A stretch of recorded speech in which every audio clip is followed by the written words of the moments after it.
Police সূত্রে জানা গেছে, ধৃত তৃণমূল নেতার নাম বিশু ধর। তার বাড়ি কোচবিহার জেলার দিনহাটায়।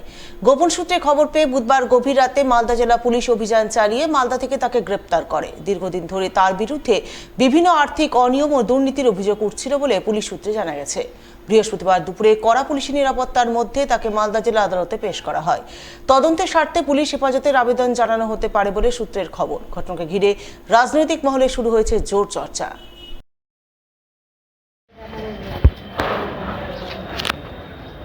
বলছি, আপনি উদয়নদা কোন কি ছিলেন? উদয়নগড় আমি দিনাটা শহর ব্লক সভাপতি ছিলাম। আপনাকে কি কারণে পুলিশ ধরেছে? একটা মামলা দিয়েছে আমাদের। কিসের মামলা? আমরা একটা শিশুদের একটা হাসপাতাল শুরু করেছিলাম উদ্যোগে, হাসপাতালেই সেটা হিসাবপত্র নিয়ে বলছে যে গরমিল। হ্যাঁ, গরমিল বলছে, কিন্তু এগুলো সবই হিসাবপত্র আছে, সমস্ত সবই চেকে পেমেন্ট হয়েছে, সবই। আপনি কি উদয়নগড় রাইট হ্যান্ড ছিলেন নাকি? রাইট হ্যান্ড না, খুব ঘনিষ্ঠ। হ্যাঁ ঘনিষ্ঠ।